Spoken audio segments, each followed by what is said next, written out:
Good afternoon. It is Friday, June 3rd, which means that in 1 week, well, less than a week, we are going to see some contestants and faculty director and student directors start rolling into Casper. Hey, my name is Heidi Foy with Bullfrog Creatives. Thank you so much for joining me today. As you can see, I'm joining from my home studio. I use that term loosely, studio. Thank you guys for joining us. We are broadcasting on not only Bullfrog Creatives page, but the National Intercollegiate Rodeo Association page and the official College National Finals Rodeo. So it's starting to get real. They posted the draw today. So that's how you know how close we are to actually starting the College National Finals. Today we have the faculty and student directors from the Southern regions. So you guys stay tuned.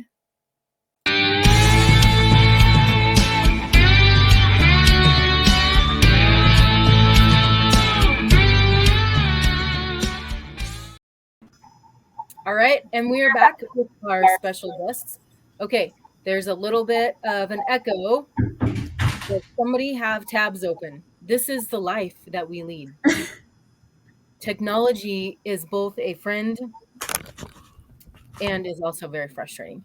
So if you have any other tabs open, just close those. It can be, I don't know why, but I don't know. I don't get it. This is why I'm not the IT person, I guess. So, okay, Sonora, I should have had you tell me how to say your last name. I'm not even going to try. So introduce yourself, please. Hi guys, I'm Sonora Schooneman. I'm the Southern Region Student Director, and I go to Texas A&M. I'm finishing up grad school right now under Dr. Al, and then next year I'm going to go to Texas A&M Commerce and get another master's degree. Okay, let's talk about that. What are you going to school for? Currently, I'm going to school. I'm getting an agricultural leadership education and communications degree with an emphasis in entrepreneurship. And I really fell in love with business through that entrepreneurship program. So I decided that I'm going to go to commerce next year and get my degree, or I'm going to get a master's in business administration. Okay, that's a really long title. Tell me what that means. Like, what would you like to do with that degree? I really want to be a lawyer, an attorney, either in real estate or oil and gas kind of deal. Either one of those fields, even business, I really found passion in that. I got roped into ag leadership and development because I thought I wanted to go to med school, and I learned real quick A&M science classes weren't for me, and that was just an easy transition. And so I learned a lot about kind of how people work. It's kind of psychology in a way, but kind of more on the organizational level.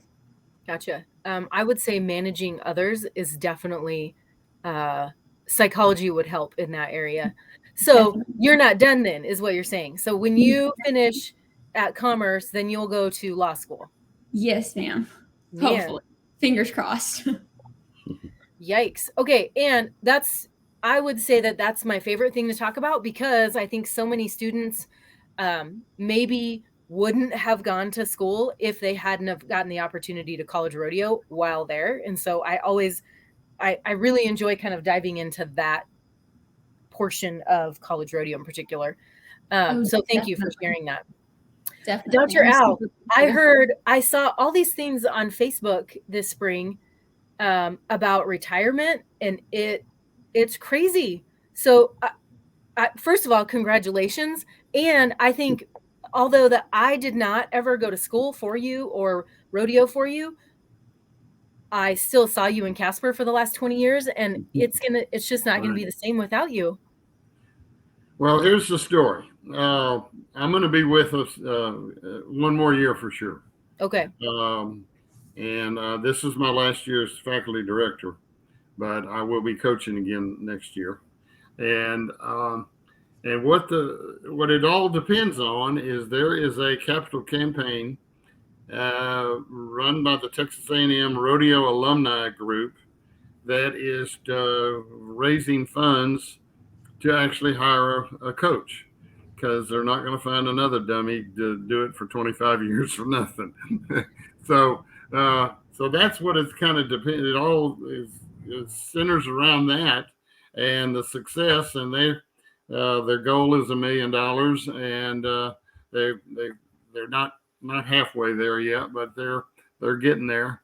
And so I think at this time next year, hopefully we will have a coach hired, and then I can step down completely. I've been halftime in my paying job at A&M since 2010, and so I'll step completely out and go fully retired.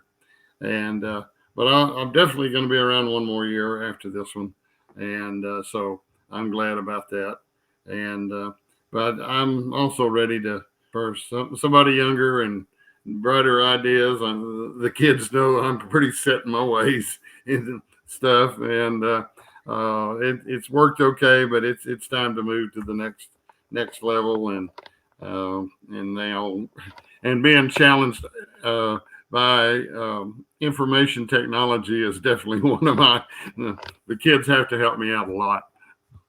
Well, I think we have made it very clear that I think there's a little bit of information technology challenged in all of us, especially with with 2020 and everything, so many things going more digital than you could even imagine. So, man, so I kind of got stuck, like my mind just stopped thinking when you started talking about this volunteer position that you've been serving in. That's a lot. That's a lot. So let's talk about just not even as a faculty director, but as a rodeo coach, to volunteer your position just as a rodeo coach, not anything above and beyond that, just what you have to do for your team. You're organizing practices, you're lining up cattle, you're lining up stock, you're taking entry fees. I mean, that itself is a very difficult job. And then for you to have stepped up and be a faculty director position, man, how long have you been faculty director there? 14 years. I asked Sarah to look it up for me the other day, and but since 2008, and so I've been. And quite frankly, you were talking about some of the things because we don't have the funding for a coach and whatever. We also don't have regular practice facilities, so I don't have the burden of doing the practices. The kids pretty much do it on their own. Sonora's dad is a big help to us. They have an arena, and the kids go over there on Wednesday nights a lot of times, and they practice over there. And then some of them just practice at where they're keeping their horses and things like that. So but I do, get involved with recruiting. I don't go to any of the major events because again, it's an expense issue. So I rely on the word of mouth. I rely on a lot of people that are out there that they'll say, "Hey, you need to look at such and such," and so we'll get in touch with them, and so we've had quite a bit of success. Had 38 kids that bought their card this past year. So it's a fairly good size. Yeah. But it's grown considerably, and I'm glad for that. And we do have scholarship help, but it's the coaching position is a volunteer spot. Well, I certainly hope that you guys are able to raise the funds that are needed. Of course, if we have viewers that are interested in donating to that capital campaign, we, comment or message me later, and I can get you guys the information for that. That'd be terrific. So let's talk. We kind of got very specified in the southern region there for a little bit. So let's talk a little bit more broadly about what did rodeos look like for you guys this year? Either one of you. They were kind of back to pre-COVID. It was really nice to see the stands in Uvalde full. The rodeo at Commerce, it was its second or third year, I believe, to be put on. It always draws a really great crowd. Our rodeo was pretty busy. It was really nice to just kind of have that atmosphere back. There was no really restrictions. Everybody was super welcoming. We had some great stock this year. It was super exciting to kind of see some of the younger kids that we've gotten to watch through high school and junior high come up and really excel in the college setting. So it was good. Yeah, very cool. So I assume that you guys have 10 rodeos. We did. Okay. We did. And nothing, I mean, there were no hiccups. We didn't have to miss anything. I'm so glad to hear. I do know that there are still some restrictions across the country, but I think for the most part, College Rodeo has gotten back to business as usual. Dr. Al, you can probably answer this. How are memberships in your region? They were up, not by a lot, but definitely up, I think, by 15 for the Up total is up. region is concerned. And I know just from a personal standpoint on the rodeos themselves, uh, we made more money on our rodeo than we've ever made. And sponsorship certainly helps that, but we also had the best attendance we've had in years. I think that I don't know about other cities, but I know like activities that have been held at the Ford Wyoming Center have been getting a great turnout. And I think it's our nature that we always wait to purchase tickets until the last minute. I think that's still happening, but people are showing up because they didn't get to for so long. So I imagine that you're seeing some of that there as well. Sure. Well, like last year, we weren't allowed to promote it, sell tickets, do nothing. So all we just the only people there were parents and friends, and we that was so it would really and the kids again stepped up and did a lot of stuff on social media that helped with our attendance. I know that. Well, And and I mean, that can go both ways. Like you wonder if you've lost your crowd and it's going to be hard to build it back up, or if they're just going to come right back. So I'm happy to hear that you guys were able to pick up kind of where you left off and grow a little bit. exactly. Well, let's go ahead and let's talk about our qualifiers here. Whoever would like to talk first, I'll let you guys arm wrestle for that. But we'll start with our. So what we have done is started to review each region and talk about who's going to be coming to Casper, maybe who we should watch for. If you have any stories or anecdotes that you would like to share, appropriate anecdotes. I have been to college rodeos myself, so I know about all the other ones. But please do share. I mean, I think part of my platform on Bullfrog Creatives is what happens outside the arena, and I like to tell the stories of the student athletes. So if you would just take off and start telling us about our men's team qualifiers. I guess I'll take the men and let Dr. Al talk about the women's team since he kind of clean swept that one. Good. But our men's team was super strong. Both, I mean, as you can see in the point totals there, the second place spot was coming down to the short round at the last rodeo. I mean, I know Damien, he had a piece of paper and he was probably pulling what little hair he has out, trying to figure out who was going to make it, who was calculating everything. And they just got edged out by just a couple hundred points, which really is nothing at a long go, short go rodeo. But our men's team champions were McNeese. They were led. They had a bunch of good rough stock riders like they always do. I mean, those two, Panola and McNeese, always have really strong rough stock programs. McNeese has quite a few bareback riders that are in either the rookie standings in the PRCA or have already kind of gone on and are in the top 15 contentions like Waylon Bourgeois. Exactly. The reigning national champion steer wrestler is coming back this year. He won our region as well again. And he's a really big help to the McNeese program.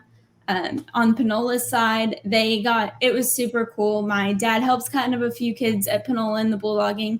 And we got to see a text that Jeffrey sent, and it said, "I didn't have to pick any of you boys. You've worked hard all year, and this team quite literally picked itself."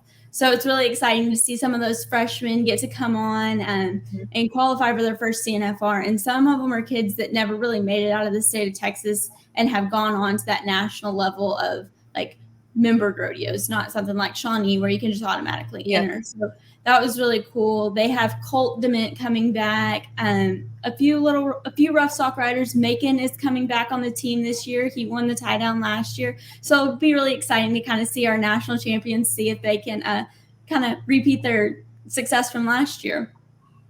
For sure. Yeah. Let's scroll. And women's team. Well, unlike Damien, who was just so right there on the bubble as far as second place team, I got to come in to the last rodeo, which is in Trinity Valley in Athens, Texas, and feeling pretty relaxed because we had about 1,000 point lead, and I thought, well, if we blow this, I will never be able to show my face again. But we didn't, and we in fact we had a we our team won 7 of the 10 rodeos as the women's team, and we Wow. finished it up with one at Trinity Valley as well, and so we ended up with almost well over 1,000 points, about 1,200 points ahead, and so it was a nice feeling. I could relax, and was worked out really good. And we'll have we won the ladies won. Maddie Youthier won the breakaway roping. Madeline Richards won the goat tying. Madeline also won the all around for the year, and she had a lot of points in goat tying, but not very many in breakaway. And you need to have 200, and she had to really step up there at Trinity Valley, and she did, and got the necessary points needed, and so she won the all around by quite a few points, and it's about 500. So anyway, that was fun. So we ended up winning like I say, Maddie won the breakaway roping. Madeline Richards won the goat tying, as well as the all around. And so she's going in breakaway and goat tying. Britta Strain won the barrel race. So we won all 3 women's events. In fact, the top 3 barrel racers are all qualified. In addition to Britta is Victoria Proctor and Emma Smith, and then the rest of them, Madeline in the 2 events. So I'm looking forward to going up there. We haven't last couple of years haven't been that great for us, and we've had people going, but not like this year. And and Sonora is a wonderful addition, and it's been I'm glad she's going to go on to. I wish she wasn't going on. No, I'm glad she's going on to Commerce, but I'm just glad she's staying for her second year as student director because she's done a great job, and really, really proud of her. Very good. All right, men's all around. Bradley Miller is the coach at Sam Houston. Bubba Miller, that's his son, and Bradley eked out did well, and so he'll be going in the bull riding and the bareback riding, and then Gage McBride from Panola, he'll be going in the bareback and bull riding. Okay. You think, Sonora, is that right? I think so. I didn't even look over the day sheets today to see when everybody was up or anything like that, to see what everybody was going in. But I would assume that he probably went in both of those rough stock events. Would be his. Yeah, they seem to be his better events. He does saddle bronc as well, so that's the reason. Yeah. Whereas Bradley does, besides bareback and bulls, he does tie down, he does team roping, but I think he has the most points in the bull riding. Well, he won the bull riding, so that's for sure that he'll be going in bull riding and bareback. Okay. And Waylon Bourgeois, Sonora mentioned him. He won the bareback riding. He's really, really good. And Tim Colt Dement as well from Panola. McNeese, as she said, will have several bronc riders. Isaac Richards as well as Ryder Sanford. And Ryder is doing really well in the pro ranks right now as well. So that's going to be good. And how about talking about some women's all around? And I do, before you mentioned something, Al, that I may, and some of our viewers may have questions about. how do you get, what points count for all around? I mean, how do you have to get points? I heard you say something about having to have up to 200 for that to count towards the all The around. kid, right? Like going into that last rodeo, Madeline had like 800 points in the goat time. Okay. And she still wasn't ranked in the all around because she didn't have at least 200 in any other event, and she was able to get over. Well, she got well over the 80 points. She had 80 points, and she needed 120, and she picked those up at Trinity Valley. And so you've got to have at least 200 points in an event. in at least 2 events. And Okay. And of course, you can obviously have the third event. You can add to it too. But again, for it to count, is 200 points. Okay. Okay. So I see Madeline Richards right there at the top. Man, those points in the breakaway really pushed her over for sure. They did. Yeah, That she won the breakaway there at Trinity Valley and got well over the 120 points that she needed to get over 200. So. And then how about our second all around, reserve all around? Well, Brianna's one Brianna, of my favorite former teammates. She was with us until she went up and made the move to go to Commerce. And Brianna will be coming in breakaway and barrels, right? Yes, sir. And she has a slew of nice barrel horses, and rope's really good. So it ought to be exciting to see which horse she decides to pull out of the trailer and run. Yeah. Very cool. Yeah. All right, saddle bronc riding. Well, Dr. Al kind of hit on this, that Ryder's kind of gotten on a hot streak. And Isaac also will be representing McNeese's team this year. Jared rode really well all year too. I mean, you can see in the point totals that it was kind of a knife fight between those two, Ryder and Jared, all year long. So it ought to be interesting to see how it kind of stacks up in Casper and how their summer run's kind of going to affect how they ride in Casper. Well, and so I'm glad that you mentioned that, because a lot of these college rodeo student athletes are riding in professional rodeos as well. So one of the things that is different between the National Intercollegiate Rodeo Association and other collegiate athletics is that they are able to do professional and college sports at the same time. So we have seen in the past where contestants have missed a run at the college finals because they've drawn up at a bigger, maybe a larger payout professional rodeo somewhere else. So while I would say we've seen it and it's rare, I think.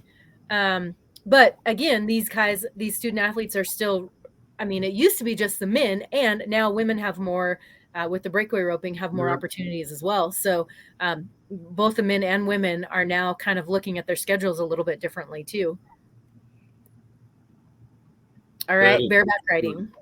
Yeah. And when you kind of look at these, you just look and you can put, like we were just talking about the pro rodeos, you can pull up the rookie standings, and anywhere from 7th to 1st, you're going to see a multitude of those guys' names in there.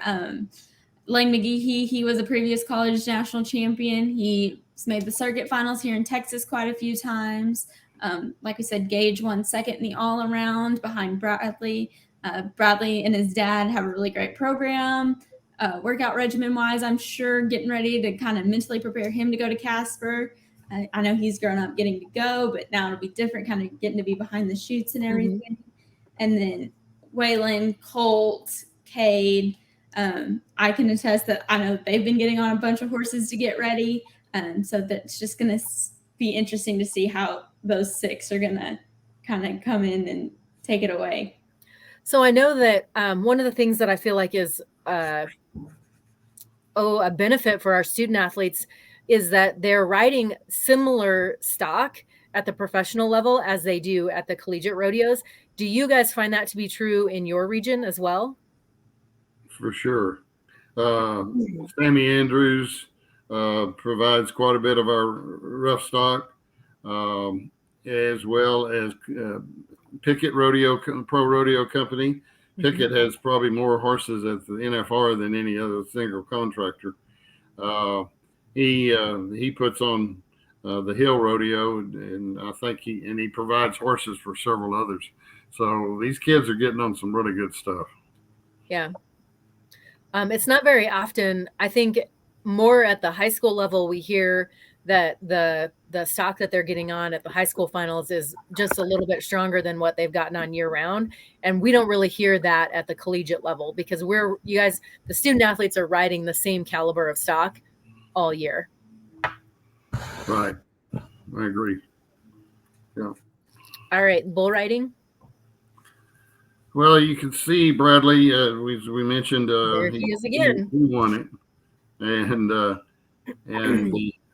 the other two, one other boy from Cutter Kaler from Hill was in there. You can see there's not anybody dominated really like you saw in some of the other events. Those top three were pretty close together, and then the fourth one right there too. So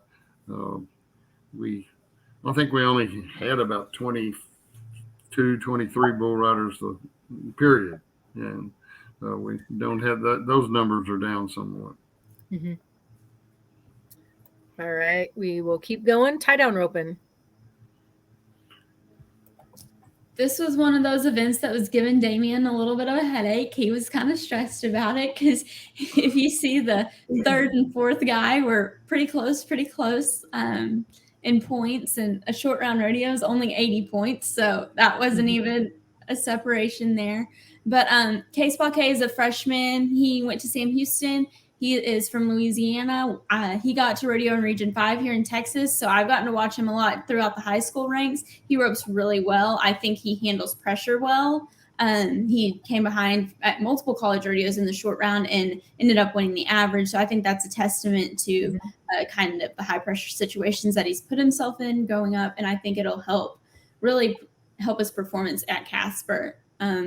We see Kincaid and Macon, both from Panola. We know Macon was last year's national champion calf roper here at the college finals. Kincaid gave them a run for their money in the pro rodeo ranks last year. And they're both doing that again this year. So it'll be really interesting. They both really helped Panola this year in Jeff's program. And then I think Ty Easton, he will be one to watch as well. He roped really well all year long. So it ought to be interesting to see kind of how those guys stack up. They all rope good and they all have pretty consistent mindsets, I would say. They're not really top gunners always, but more consistent. So I'm glad that you have brought up kind of the mind game a couple of times when talking about some of these student athletes. And, I think that you're right, is that a lot of the talent is very, very close. But I think once you get to this level, and especially once you get to the CNFR, your mind game and how strong you can be mentally is really what can set you apart at this stage. I agree. All the preparation's done. It's just what's between your 2 ears that you have to worry about. Yeah.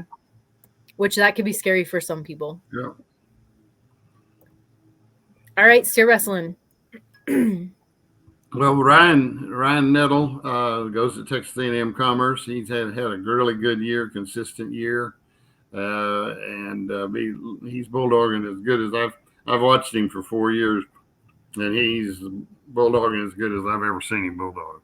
And Gavin, of course, won steer wrestling at the CNFR last year, and he's going back again this year. And you don't ever count that guy out. He is really good.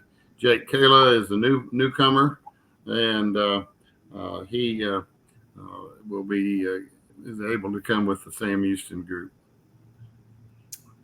And then I do know Garrett Curry got picked up to go with Panola this year on part of the women's team. So great. Excuse me. And that's something that we've talked about a lot. So if you're watching and you know of somebody that you thought had qualified, but we don't talk about them, don't fret, because oftentimes, like you just mentioned, they'll get picked up on the team, but they're a little bit farther down. Like they're not in the 1, 2, or 3 position that gets kind of the automatic in. Right. So make sure you're looking at now that the position draw is open. It's a really great place to go. If you go to cnfr.com, you can click on the position draw and you can see where everybody draws. If you're looking for someone in particular, don't freak out because we don't talk about them. Okay, scrolling down. Team roping header. I'll let you take over on the team rope. Man, Dr. Al, you're going to rat me out. I always sit on the fence during the team roping. No, KP, he ropes really great. They made it to the high school finals last year. Him and Jace Tettenhorst, they're teamed up again this year. Mason Moore, he made it to the college finals previously as well, but this year he gets to go with his brother, Logan. So that'll be really exciting to kind of get to see that brother duo back at the little yellow arena. And then we have Tristan Sullivan and his partner. They're from my hometown, so I'm kind of partial to them, hoping that they do really well. But they all rope really good, and it'll be really exciting because I think kind of Casper is like everything else. You just have to be more cognizant that people are going to try to be fast, and you just got to be smooth. Yeah, there's going to be a few brotherly teams there. Yes, and it's always good luck when you rope with your brother, right? Did the team from Casper make it again? I'm sure. Yep, they did. They did. The Johnson boys. Yep, the Johnson boys will be back quite handily. And I mean, it's a different region, but I know they missed a few rodeos last year because they were real close. They were kind of on the bubble for the NFR, so they missed a few fall college rodeos, but didn't quite make the NFR last year, but did kind of round out the spring rodeos and maintained their position for the Central Rocky Mountain region. Yeah, so those boys will be back. All right, we kind of already talked about the healers. Let's roll on barrel racing. I think it's pretty cool that all three of the top three barrel racers are from A&M. Two of them ride fast yellow horses, which has kind of become our thing all of a sudden at A&M. I don't know who we should blame that on, but it's been really fun. Britta's horse is incredibly nice. She has a really young horse that's also super nice. Britta, I think, won most of our long go short goes, like straight across the board. Usually if she ran Golden Cloud and got around the barrels, everybody else was going to try to win second. Just being completely transparent there on that one. Victoria's horse, she lost her good horse, and she's only had this horse a little under a year. So I think to make the college finals is a huge feat on that end. And then Emma Smith, she rides a bunch of super nice horses that were trained by Jordan Briggs, and she is one of the sweetest people you'll ever meet. And I think it's great that she's coming back for her second CNFR. Yep. Yeah. She won the region last year in the barrels, and Sonora's right on Britta's horse. He's amazing, and you watch him, Heidi, this year, and he doesn't look like he's running that fast. He just really hip fool you, and then they throw the time up there, and you're going, "Wow, I didn't see that coming." And then Brianna, she was fourth, and of course she'll be going in barrels as well as the breakaway. So let's talk about what types of arenas do y'all usually compete in? I mean, do you have a combination? I think what I'm getting at is this small pin going to be a kind of a culture shock for you guys? I don't think it's going to be a culture shock per se. Some of our arenas are a little bit, we go to places that are super big and super wide open, and then we go to some outside arenas, and then a bunch of covered arenas. We have one. The Commerce Rodeo would kind of be our closest thing that would mimic Casper. So I don't think the adjustment will be super difficult. And we're lucky where we're located. We can always run up to the stockyards if we need to kind of prepare ourselves for Casper or even the NFR to get in that smaller setting. A little bit. It's probably pretty similar. Yes, ma'am. All right. And breakaway roping. Well, Madison Uthier, who is a freshman, she ended up winning it. It was pretty tight. It was definitely tight with actually the top four. And then the Cassie Pineda, who will be representing Trinity Valley, and then Brianna, that will be her other event. And then Madeline, who ended up fourth in the breakaway. So she'll be also entering that event. So hopefully things will go good, draw good, and come out ahead. Yes. All right. And goat tying, last but not least. For sure, not least. So Nora, for sure not least. Yours. Oh man, Dr. Al, you're gonna make me take this away, aren't you? Oh well, I don't even know what to say other than this is probably our toughest event, hands down, at the college rodeos. I mean, I'm not just saying that because I was a couple holes out of making it or winning the region, but it's definitely any one of the top 10 girls can lay down a run at any given weekend and be 6 flat, 6'2". I mean, there were rodeos where 7s didn't even place our rodeos. So I think, and that's all on 100-foot stakes. So it's really exciting. We've all kind of been, we kind of have our own ways of doing things, but we all are super there to help each other out. I mean, the back end of the goat tying pin, I know for me, I warm up with some of the girls that go to McNeese. They're some of my favorite people to warm up with. And it's just a big camaraderie. We're all there for each other.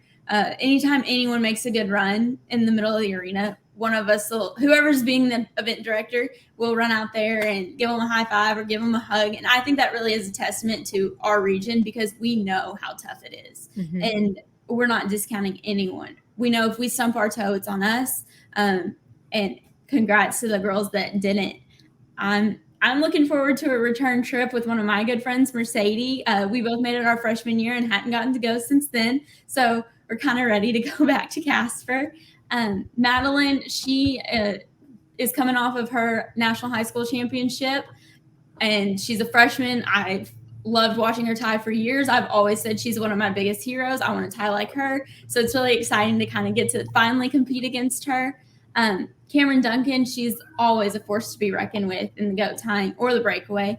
She's won our all around the past couple of years, and I'm glad she snuck in there to get to go back to Casper because she's very deserving of that light.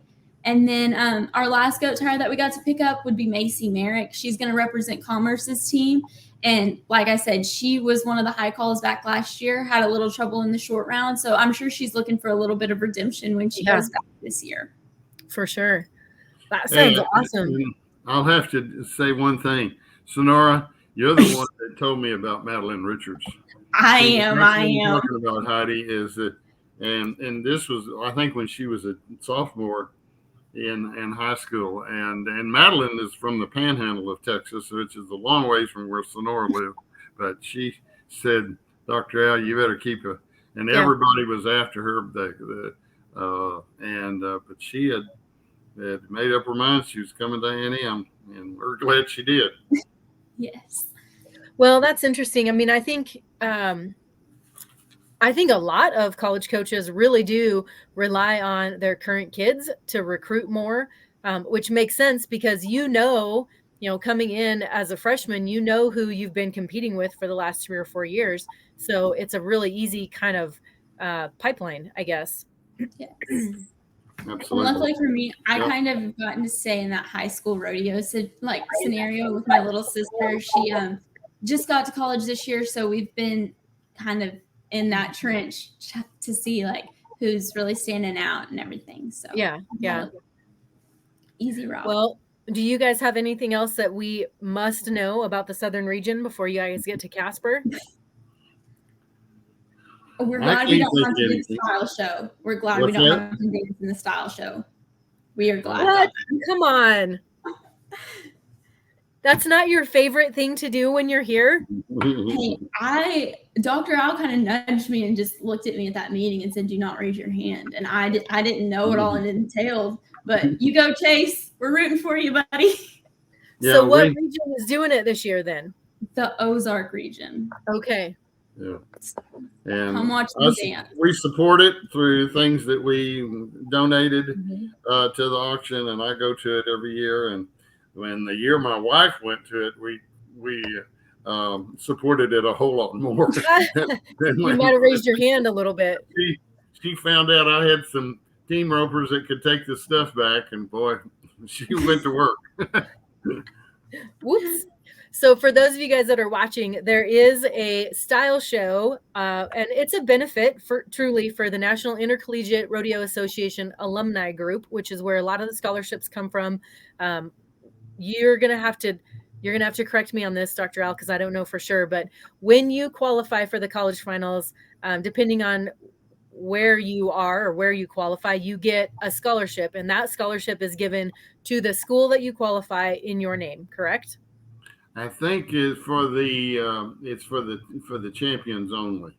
Okay, so just the first The place. money comes to A&M. I know when, not at the regional. If you win, I know the year that Haley won the barrel racing, we got a check for that. Okay. So if they win first, and it may be second too, I don't know, but I know first you get a $1,500 that goes to your scholarship fund. Very cool. So this is the style show that we've been talking and joking about. It's held on finals Saturday. So that is the 18th. 18th. I don't know. When we talk about the college finals, we just talk about the day and not actually the date. So yes, it is the 18th. So if you guys are interested in purchasing a ticket, I have no information on it other than that, so I can get it for you. Yeah, that's one of those, don't ask me. No, ask me, I will find the information. So, but it's always a good time. There's a great silent auction. There's always a live auction. I know that each region brings items from their region that are going to be up for silent auction and live auction. So it's usually a really good time, good meal, and then a little bit of entertainment-ish. Right. It's a good time. We like to laugh at you, students. With you. We like to laugh with you. Exactly. Yes. We just a sideline. I'd like to report on Roger Walters, our former commissioner, had to have a kidney removed. Oh, yeah, and it was malignant. But they think they got it all. I've talked to him several times. He's in great spirits. He's probably not going to be able to make it to Casper this year. A little bit. He had planned on it, but then this came up. But he's in good spirits, doing well. Been at home.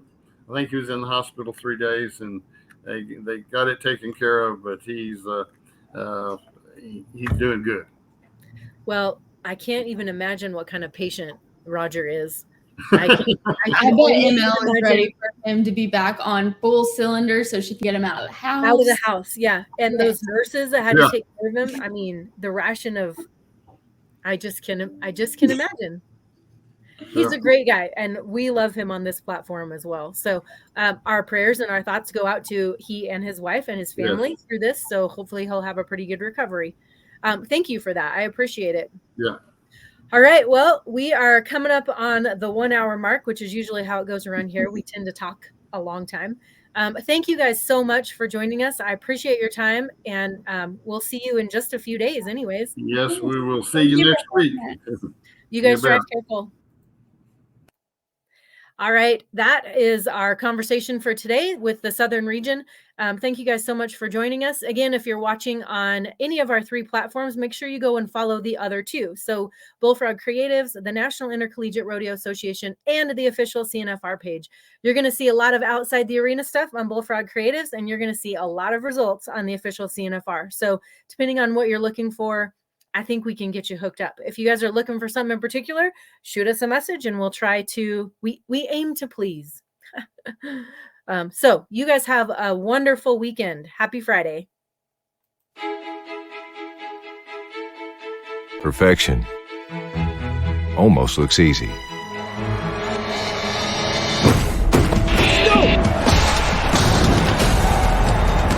But it isn't.